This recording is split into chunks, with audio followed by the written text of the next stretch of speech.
Welcome to this HERO webinar. Today in a coffee chat format for a discussion of one company's journey to build a thriving culture. I'm Karen Mosley, HERO President, and your host for today. Before I introduce the stars of the show, I want you to open your calendar and scroll to the week of October 11th to 15th, 2021, and mark hold in all caps or in ink for the 2021 HERO Forum in Austin, Texas.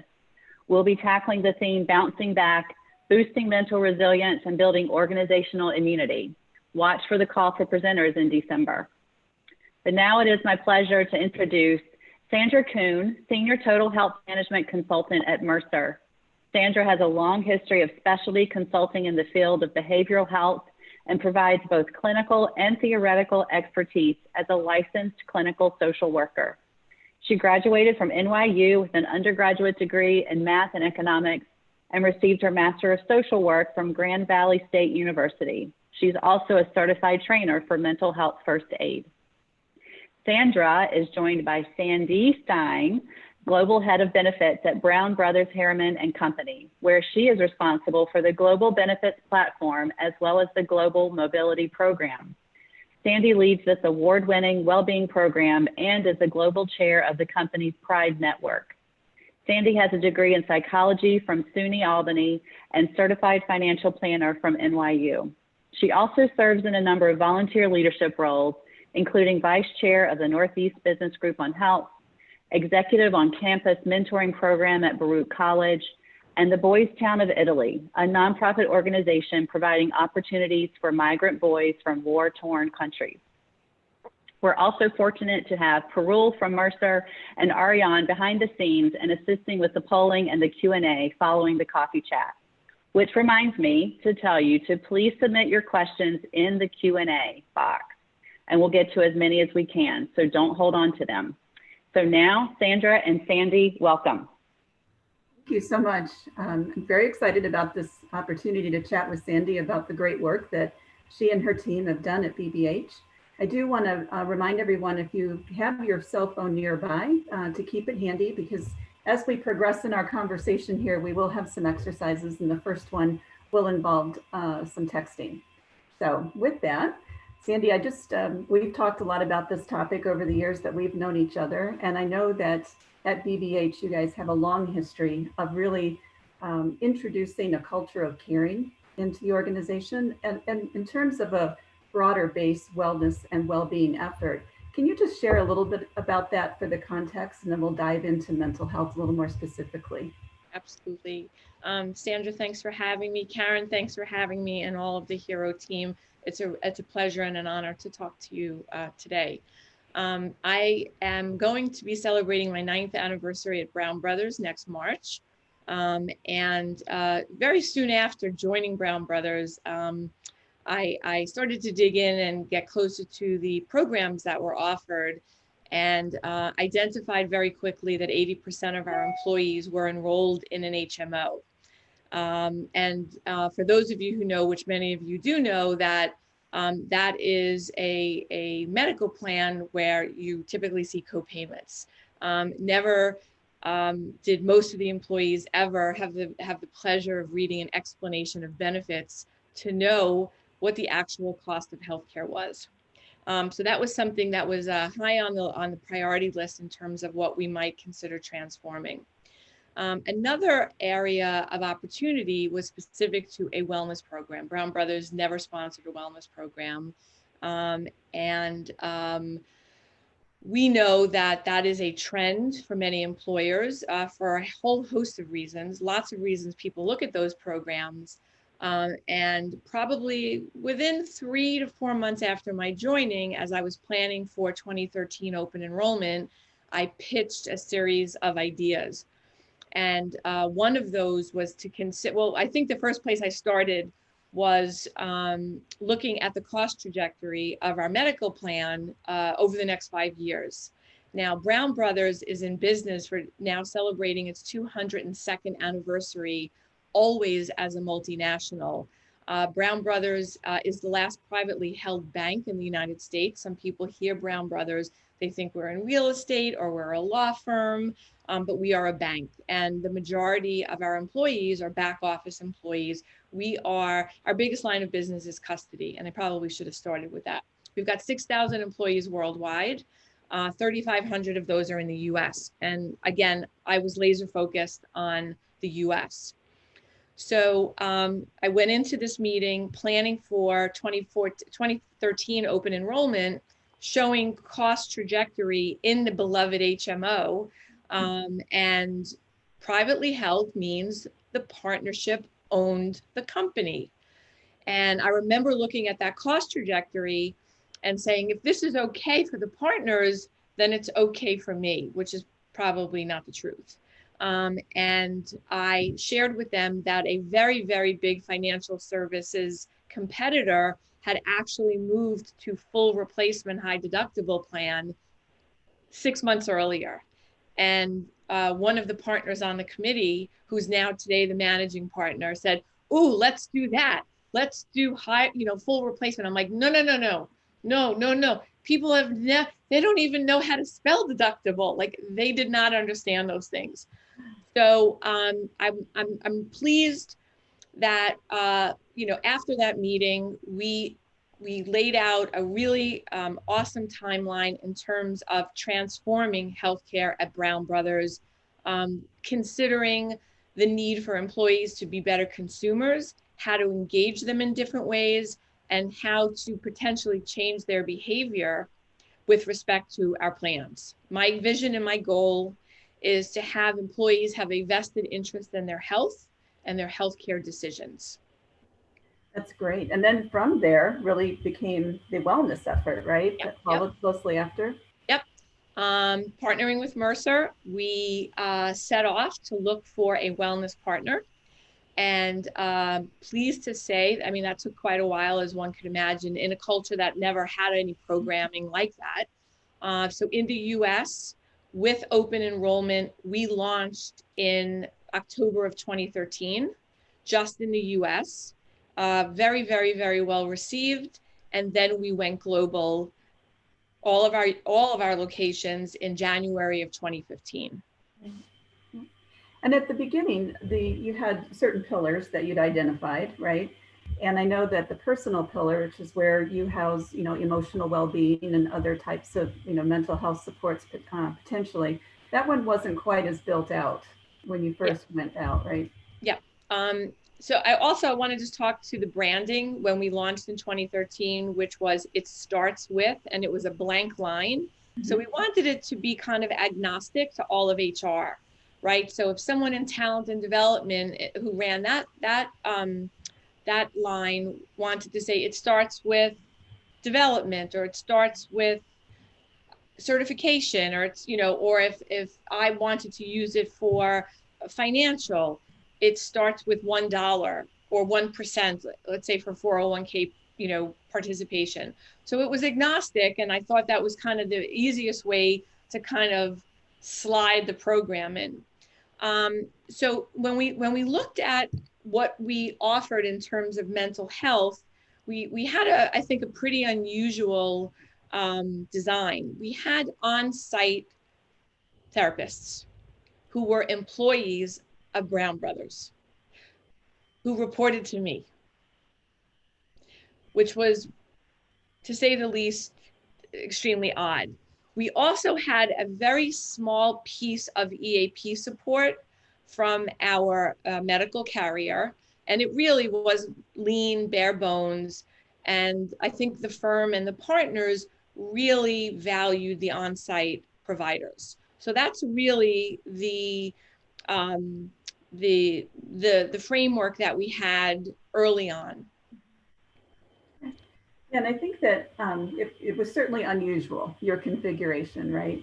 And as mental health began to be more of a topic that other employers were talking about, I know that you were a part of a roundtable, weren't you? You were a presenter, and it was surprising that people were jumping into mental health with such, deep interest. Yeah, and that specifically was, so I was on a client advisory board, which I participate in many of those, and the CEO of that vendor that we worked with basically went around the table and asked everyone to share what was going on within their business, as what's happening in terms of acquisitions or divestitures, or what keeps you up at night.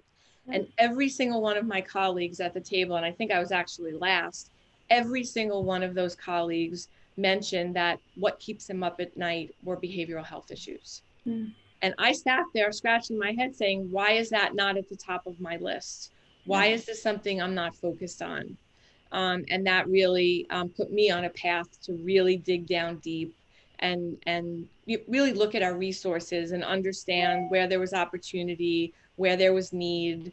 That, you know, I was off to the races at that point. And it's been that ever since, truthfully. Yeah. And as it turns out, you know, the work that you've done over the last couple of years really teed up what we've had to deal with in 2020 pretty nicely. And goodness knows that was not a plan, right? That was just, you know, you on your pathway to improve.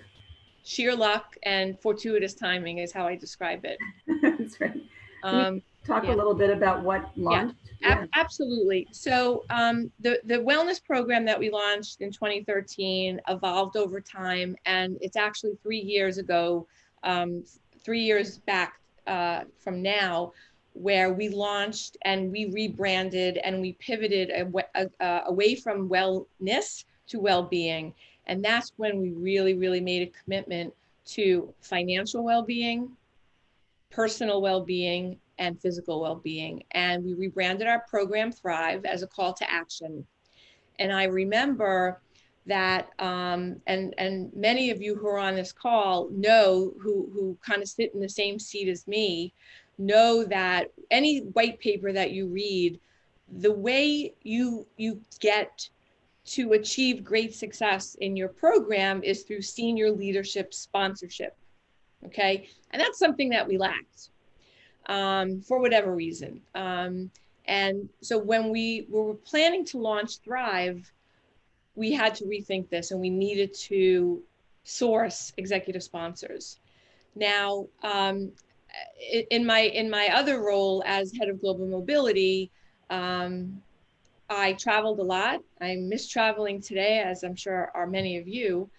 There was a particular US outbound expat who ran our Dublin office, ran our Zurich office, and every time I'd come through town and we'd meet, and as I meet with every single one of our office heads on a regular basis to talk about their benefits, in particular, healthcare, retirement, all of it, we would talk about wellness. And this one individual would say, Sandi, what can I do? What can I do? How can I help? How can I support? What can I do? I'm serious. And I said, okay, I'm going to find a place for you. So it was, as one would expect, it was pretty easy to find executive sponsors for a physical well-being pillar. Physical activity is something a little more familiar, not always easy to commit to, but it's something we're much more familiar with. Financial well-being, a little bit more difficult, but I could always tap into financial resources. We are a bank.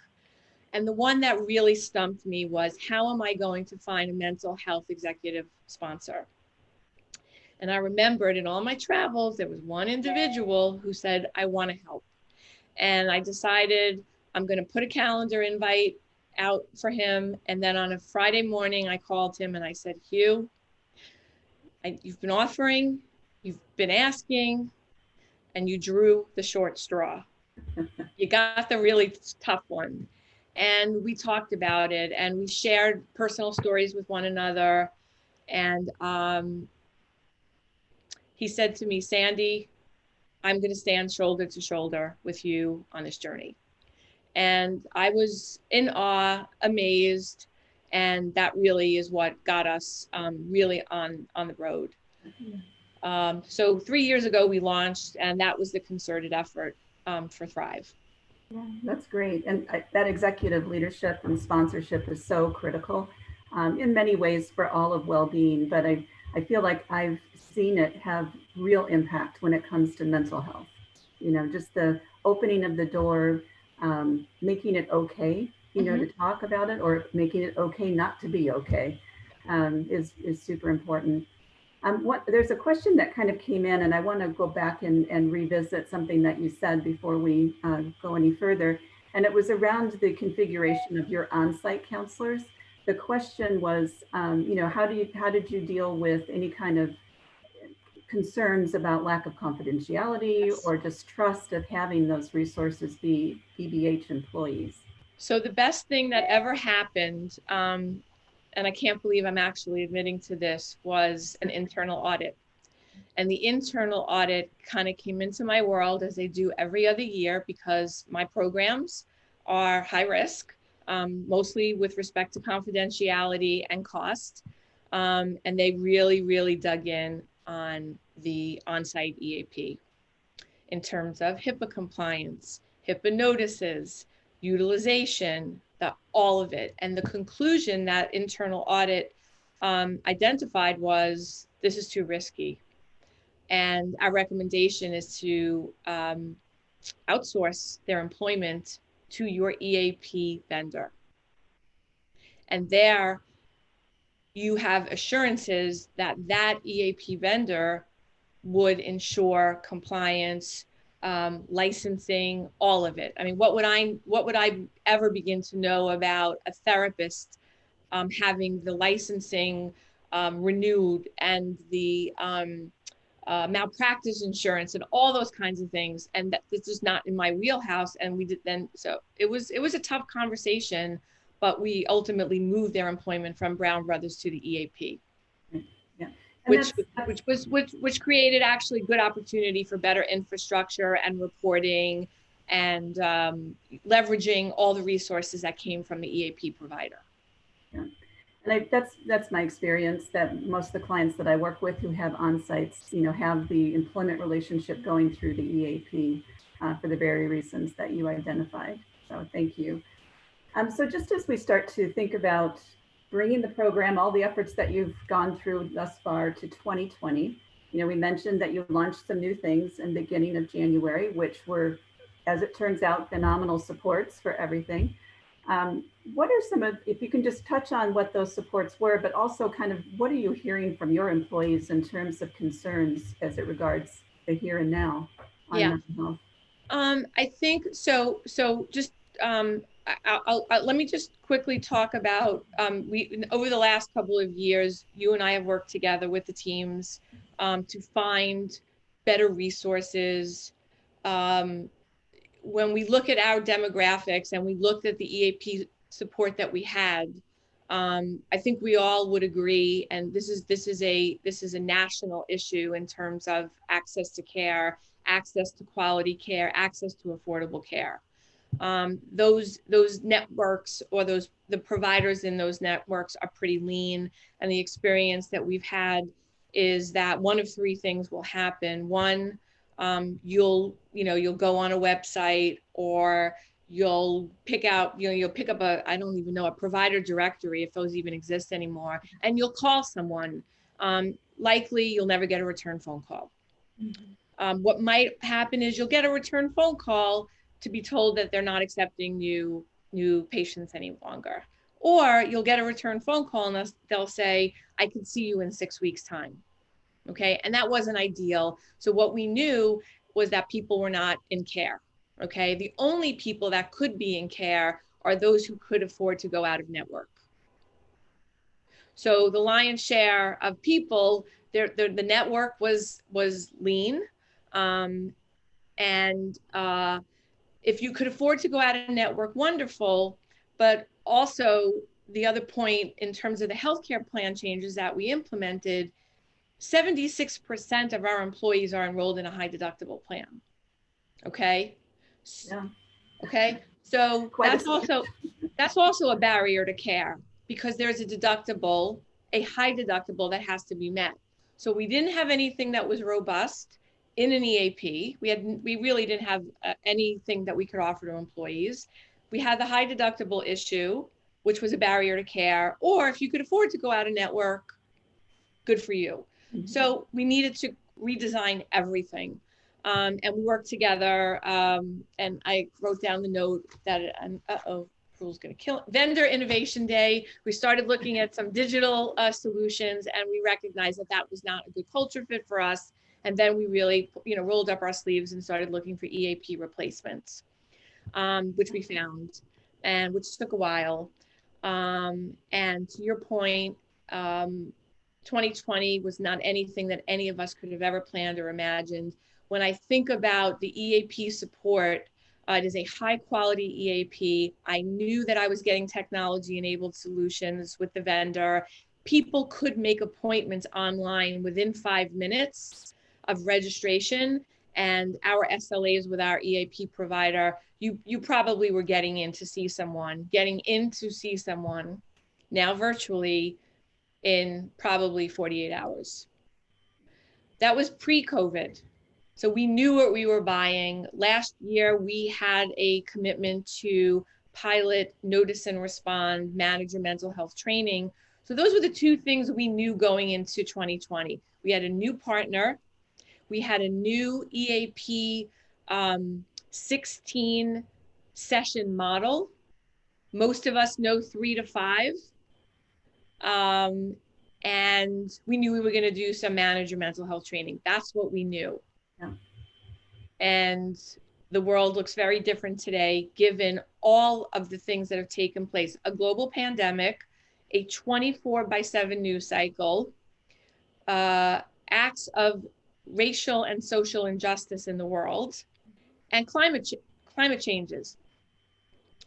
And people's hair are on fire. I can't say it any other way. That's right. And our EAP provider, again, very fortuitous timing, has met us at every turn and supported us in every way that I could not have imagined I would have gotten that support from the prior EAP vendor. Yeah. Well, and the upgrade, the enhancement to the EAP benefit, along with manager training, are certainly two areas that I see many of our clients really focusing on right now as it regards responding to the kind of the eruption of need that we're seeing from employees given 2020. Employees, including ourselves, by the way. Without question. Yeah, just like we're not exempt from that. No, we're not. So with that, I think what I'd like to do now is maybe I'm going to share my screen for a moment and just pull up some directions on the polling exercise. And I think it'd be interesting to hear from the attendees here to this program, kind of what you think employees are most concerned about in 2020. And obviously pertaining to the topic of mental health. So to do that, if you text 22333 and type in Mercer US Health 1, that'll allow you to participate by way of phone. If you'd prefer to go on a website, you can use the website address there. Just note on the website version, it will ask you for a username. You can skip that. You don't need a username. It'll take you right into participating. And then just a quick note on doing word clouds, if you're not familiar. If I were to ask you, what's your favorite kind of ice cream?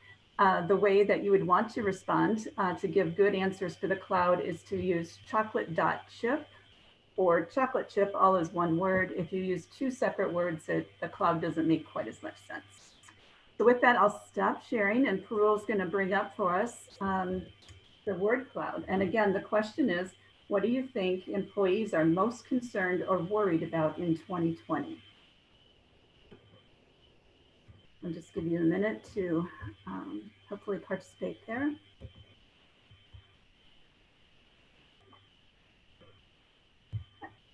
Oh, there we go. Yes. Quality access to care, behavioral needs, lots of stress for sure. COVID, concerns about COVID.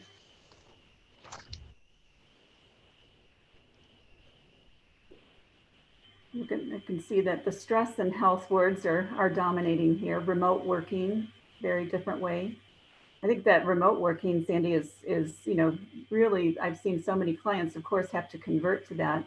And that's where that manager training really helps to be able to enable folks to know what to look for, how to monitor, folks and how they're doing working in a virtual environment. And there are certainly barriers, but video, is one way. I mean, I see you more now than I did before, right? So we see people regularly, and but we need, as managers, we need to be trained on how to really assess and take a look at what's going on. Job security. When I've done this poll with a lot of other employer groups, job security definitely pops up as a concern with employees. Anything here, Sandi, that resonates with you and your population specifically? Absolutely. I think stress resonates. Burnout also resonates. Mental health is, at the forefront of everyone's mind right now. COVID, like there's a lot of things here. Family's a big deal for those with little ones at home. Yeah. And how do we support them?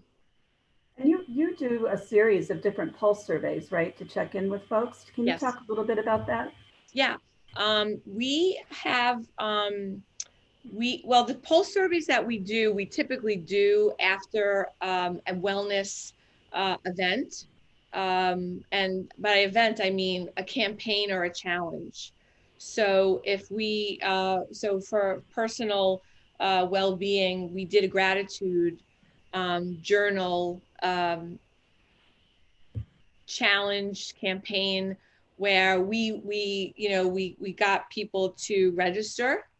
And then we had THRiVE branded gratitude, journals that we sent out. And then the challenge, and I don't remember the details, but within a 30-day period, we would ask employees to journal with respect to gratitude. And some of the, the way we kind of talk about it, like we're not asking people to, empty, their guts. And, some days it could be as, oh, I'm really grateful that I wore a new pair of shoes today and I didn't get a blister, right? Or I'm grateful that, my daughter came home and got a 98 on their test.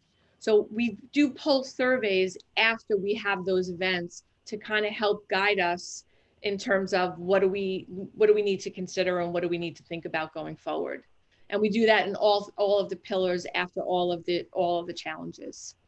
I really like the idea of the gratitude challenge, because especially right now, it's so hard to kind of focus on the positive. I overheard the news this morning as I was getting coffee, and it was just one negative message after another.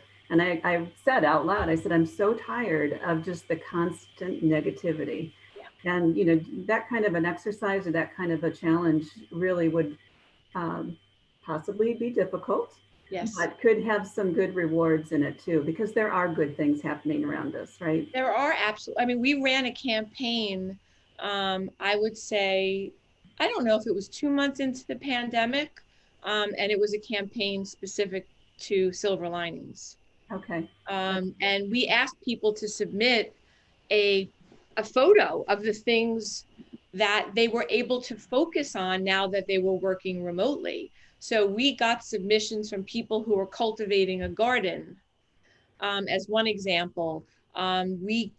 People are able to sleep a little bit later because they're not commuting, so they're able to focus on their physical well-being. Yeah. So that's something. There are some silver linings during this time. Families able to, have dinner together when that was something that kind of fell to the wayside. Yeah. So we ran a campaign around, tell us about your silver lining. Yeah, I like that. That's great. Yeah. So I think just to kind of keep an eye on time, because I know we could probably talk about this for a long time, let's move on. I think you gave us great context for how you approach this from a strategic planning perspective and peppered all kinds of good examples in along the way. I'm hoping we can move to now a poll within Zoom. Ariane, if you want to help us with that, just to get some insights from people, again, attending the call. So here's the question. Oh, let me pause there.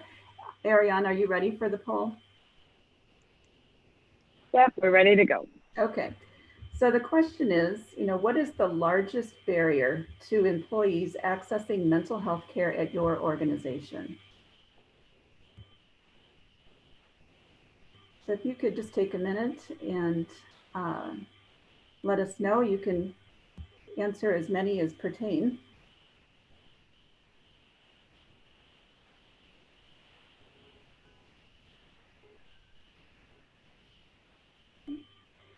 is really, I'm going to switch the gear of the conversation a little bit now and talk a little bit more about organization and cultural support. As we go through, our time together today, hopefully you'll see the pattern emerge that we're really kind of talking about different components of the HERO scorecard. And so now this is another area, Sandi, I know that you all have spent a lot of time using the HERO scorecard, but I think if we can see what the audience is thinking about barriers to accessing care within their organization, maybe we can chat a little bit about, what you've done to kind of break down some of those barriers for BBH. Okay, so let's see what we got. Yeah. So overcoming. Oh, wow. Yeah. Now, a couple of things that you mentioned, right? The provider availability. Absolutely. Yep. Stigma. Great. That I couldn't have asked for a better setup for that, Sandra, because we know this is really the issue, and it's specifically stigma. So, so I have a couple of notes here, and many of you are familiar with this study. So the US Census Bureau, I remember participating in a webinar, shared Census Bureau data in June that indicated that anxiety and depression had increased threefold from exactly the same time 1 year ago. And as I was a participant in that webinar, I thought to myself, this is a call to action. And that was an opportunity. And I took this information same day and I sent it to the now 2 executive sponsors of our personal pillar. And I said, we need to act, we need to move, and now is the time. In June, still things, I can say, in New York, where I'm coming to you from, things were out of control and we never knew, what even, we don't know what the end in sight looks like and the timing on that. And they motivated and we all motivated. What we did was we were planning. So we know October 10th is Mental Health Day, World Mental Health Day, and we were planning a big launch of something. We didn't know what. The executive sponsors actually had the idea to participate in an internal panel discussion, all within the name of destigmatizing mental health in the workplace. We knew about burnout, we knew about anxiety, we knew about stress, we were hearing it from the teams, acclimating to work from home, acclimating to becoming a teacher to your children. And we pulled together, I have an amazing team, plus executive sponsors. We have a lot of doers.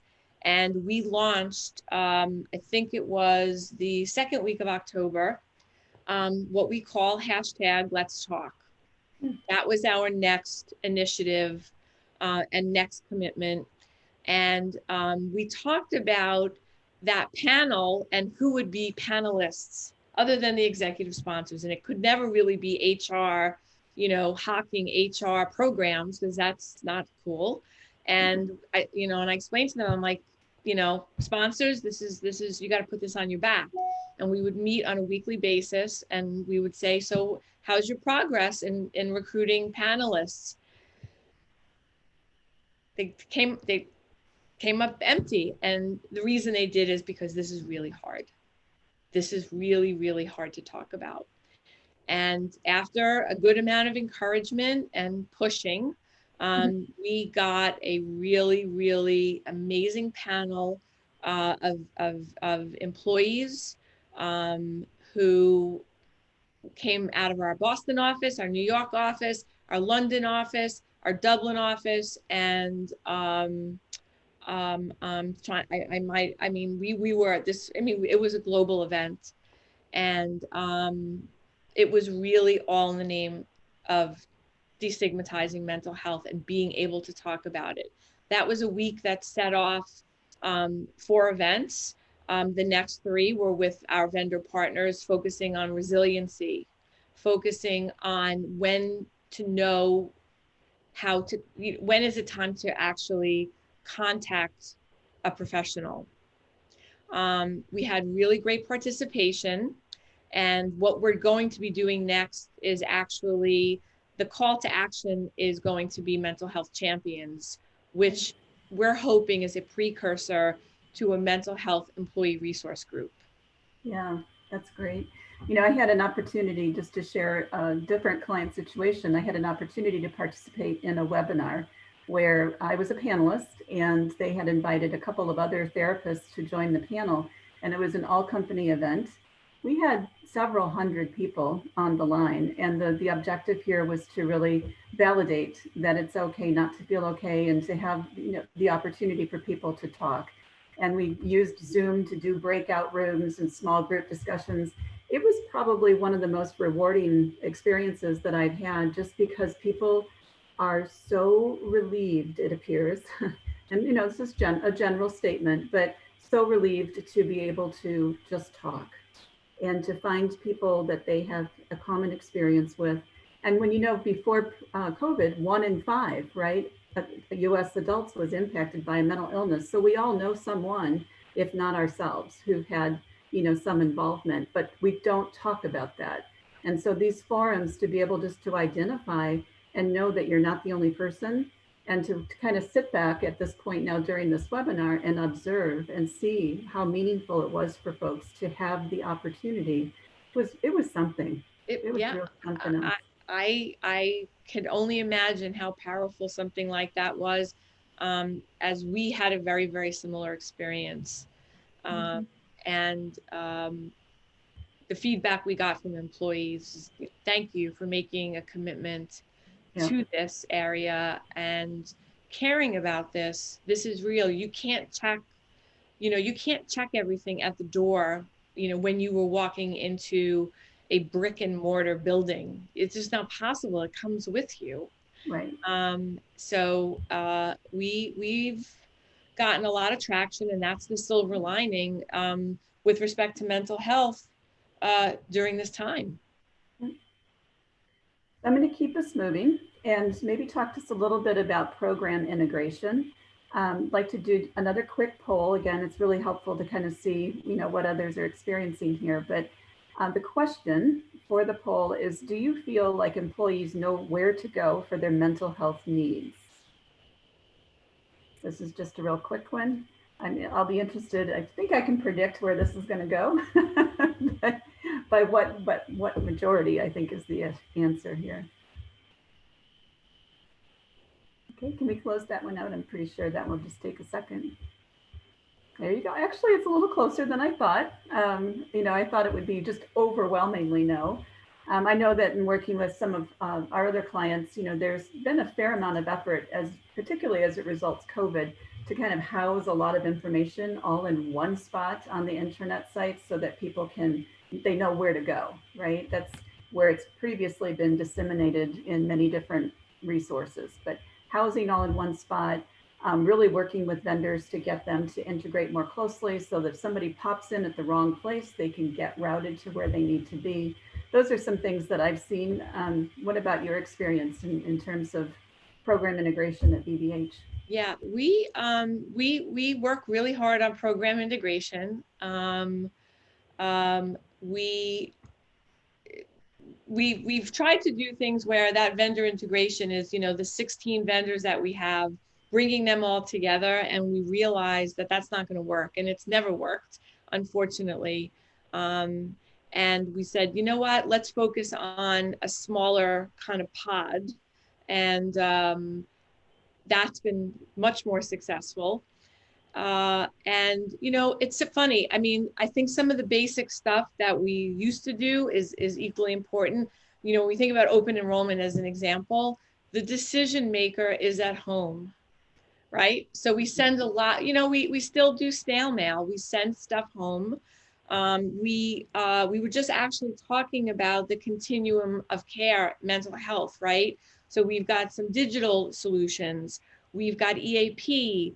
We've got in-network, healthcare benefits, depending on, an EAP solution is something that might be, deemed more short-term, where, you know, weekly counseling through a medical plan is something longer term. But we, you know, every opportunity, whether it's through our disability provider, when someone goes on disability or files a disability claim, we provide content to as many vendors as we can and hope for some kind of warm handoff should, you know, should the need arise. But we you know, we've got a very robust HR portal and you know, super progressive. And then, you know, we've got THRiVE, and we use THRiVE everywhere we humanly can. So, and kind of looking to wrap up, and because we want to leave some time for some questions, but I think one of the last categories of the scorecard really to hit upon is the participation strategies.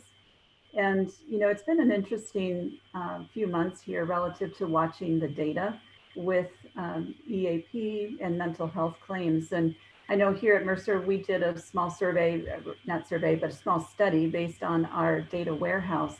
And we saw that there was actually a reduction in new behavioral health cases from March to May of this year versus last year. So clearly people were not going out for care, not engaging. You know, there was some switch over to video that people probably had some concerns about, but there was not much going on. Then toward the end of June, we started to see the uptick.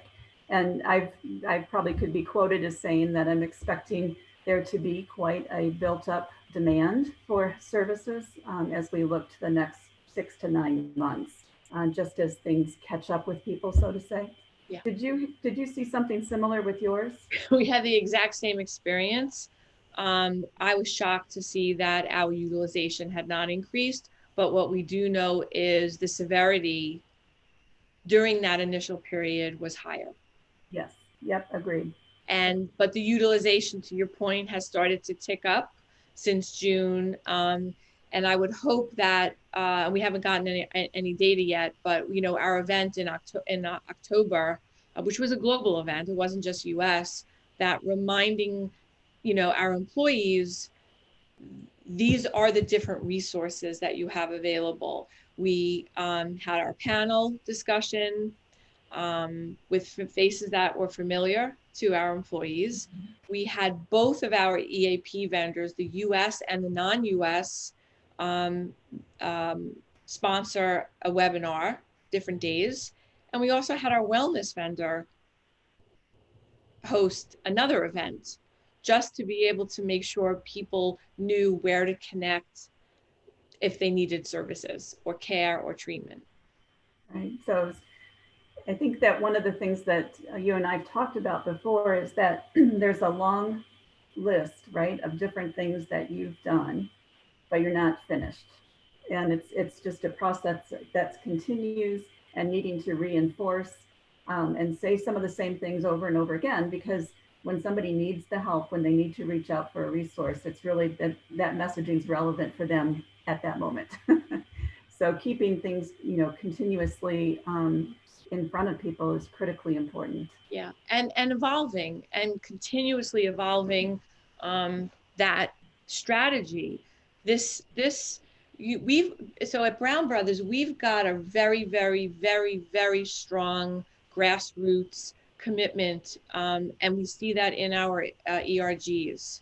Okay, when we onboarded our EAP vendor this year, we met with those ERGs. Those groups are really very powerful in messaging and disseminating resources. And they're also very, very vocal. Okay, so that's kind of the pulse of BBH in some respect, which is why I'm optimistic that we will get traction in our mental health champions, as I said, as a precursor to the mental health ERG, because they're loud and they're noisy. And you know, the squeaky wheel gets the oil. So if they're going to come together as a group, they're probably going to come to me in my benefits role to push on additional resources. And right. I won't be able to say no. Yeah. But it won't be led from HR, which I think is really important. Yeah. It'll be led by employees. Yeah, I like that. That's great. So I think at this point, I'd really like to turn it over to the participants to ask questions. And I know that some have come in. Karen, do you want to kind of take it away and let us know what people are asking about? Happy to. This is fascinating. I already wish we had 2 hours, but I know Sandi has something in the oven she has to get out, so we're going to hold to the time. Our Hero Senior Fellow, Paul Terry, has actually, I think, been following your script because his question, he would ask a question and you would answer it. But I think I have a question that you haven't answered from Paul yet. So we'll start off with that one. Hero is careful about non-commercialism, but I think for this discussion, our listeners would be really interested to know who your new EAP partner is and the selection process that went into it, into choosing that partner. Sure. Okay.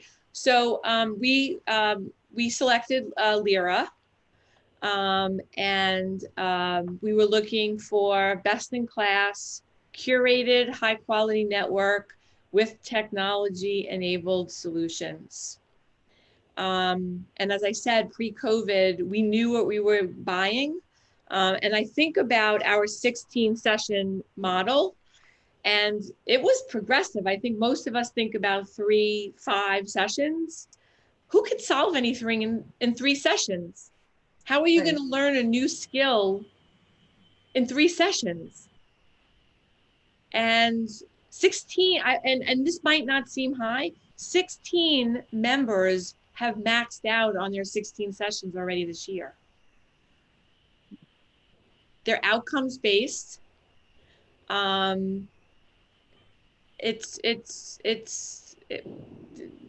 Fortuitous is the best way I could describe it. Terrific, thanks. So this question from William: how does BBH evaluate the quality of care provided by the EAP counselors and the behavioral health insurance network providers beyond just employee satisfaction with the services they received? Yeah, I think that's a great question. Lyra does a really, really good job of that. Like that's what their, what's the word I'm looking for? I'm trying to find the, like that's their secret sauce. Yeah. That's clinical based outcomes. They're looking to see actual improvements and Sandra, you can tell me what these are. So this is the GAD, tell me what these are, the PHQ-7. PHQ-9 and GAD-7. Okay. Yeah, so that, I mean, they're using actual metrics and to determine, are they achieving the outcomes that they set out to do? Right. A lot easier within the EAP space, not so easy to do once you move into the medical plan.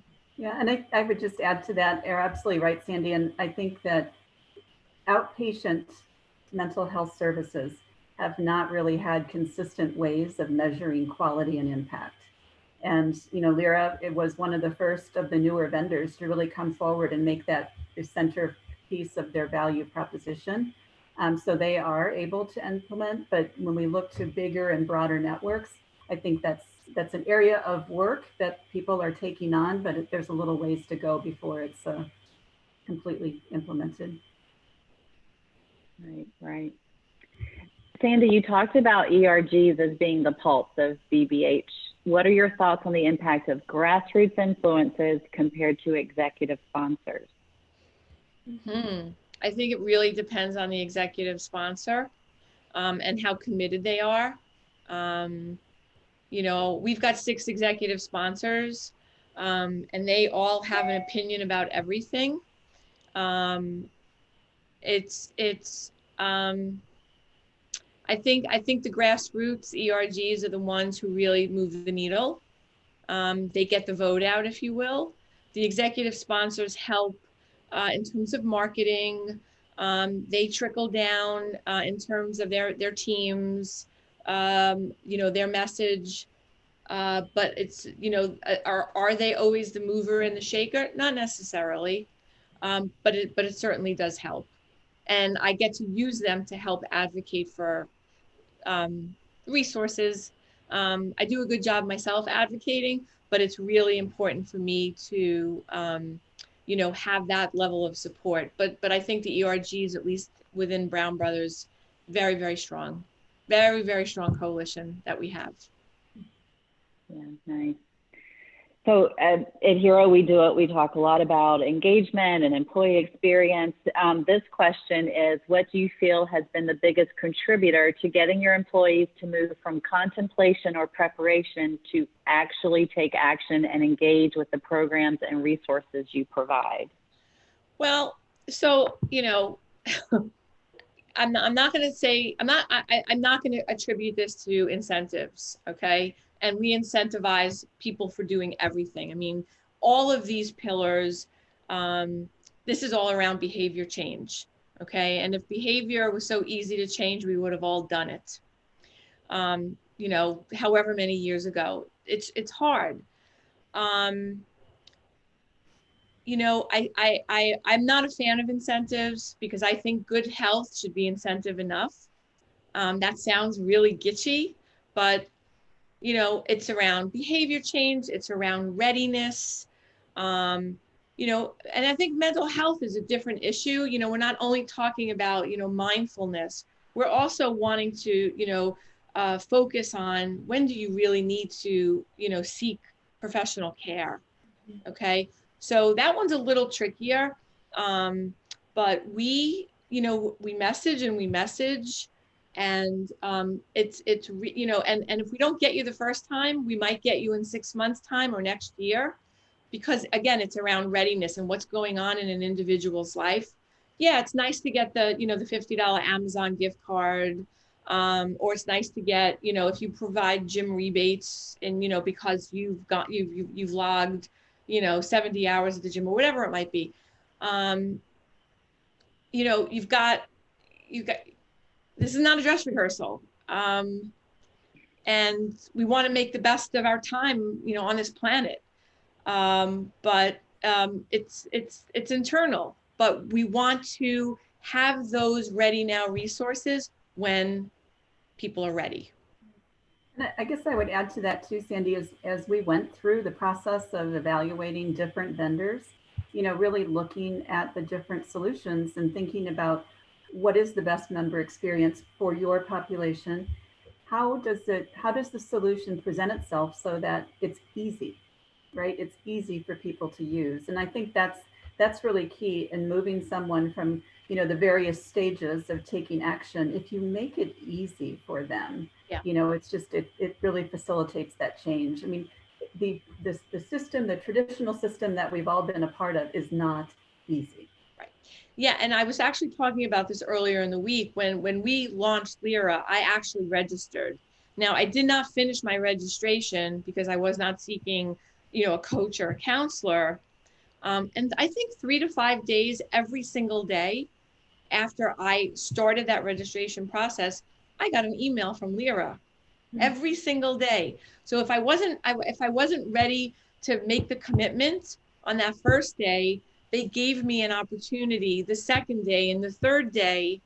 To your point, Sandra, they were making it easy. Right. Yeah. That makes a difference. One comment from Terry: kudos, Sandi, to your team for taking a multi-pronged approach to care for your folks. Keep plugging up the cracks that people often fall through. Thank you for the webinar.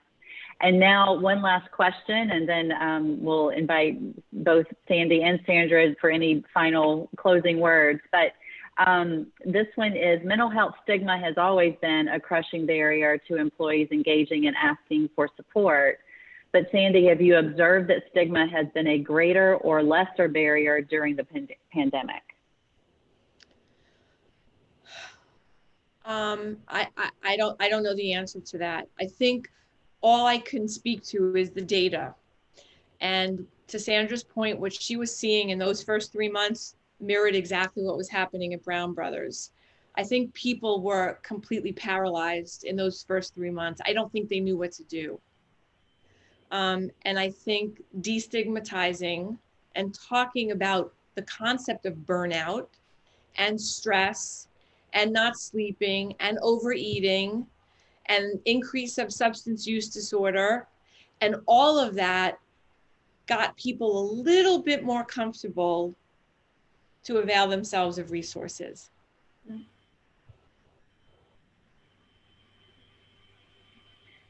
Sandra, thank you for modeling such a great coffee chat host today. Any closing comments from you? No, I would just offer to maybe tag on a little bit to the stigma issue. I get a lot of questions from employers that are more mid-sized or even smaller, and they say, what can we do? We can't afford the liras of the world, or we can't afford to invest a lot of money. And my response is really opening the door for conversation doesn't cost a lot, right? And really inviting people to come to the table and discuss needs and get support from each other, potentially through peer support. Most employers offer an EAP, pushing that employer EAP to work a little harder and make sure that they're more available and make it easier for the members to join. I think there are low-cost issues, or low-cost efforts rather, that can be taken that can make a difference. Smaller and mid-sized employers have the same issues as larger employers, and we all need to work together to try to break down that stigma. Thanks so much, Sandra. Any final words, Sandy, that we didn't get to already? Yeah, obviously Sandra and I can talk about this all day long, and we do when we're together. I want to thank everyone for inviting me. I'm very passionate about this topic, and if this was helpful, I'm incredibly pleased. And good luck with your programs, and keep fighting and keep pushing and keep evolving. So Sandy, I happen to know that that you're a big fan of the HERO best practices, well-being best practices scorecard in collaboration with Mercer. And I know I just butchered the name, I'm sorry, HERO scorecard in collaboration with Mercer. So I'm just gonna give a little teaser that you haven't heard the last of us. We'll be following up with you to get that, maybe that case study or maybe a future webinar, because Karen, what gets measured gets done. That's right. And as I shared with you, we could not have been more proud to include the HERO scorecard as part of one of our sustainability goals in our annual sustainability report. And what gets measured gets done. And this is not a dress rehearsal. I think that's my other favorite quote of yours today. So with that, we will adjourn. Thank you so much, Sandy and Sandra. It has been a pleasure, and I hope we'll have more chats in the future. Take care. Absolutely. Take care. Bye-bye. Bye-bye.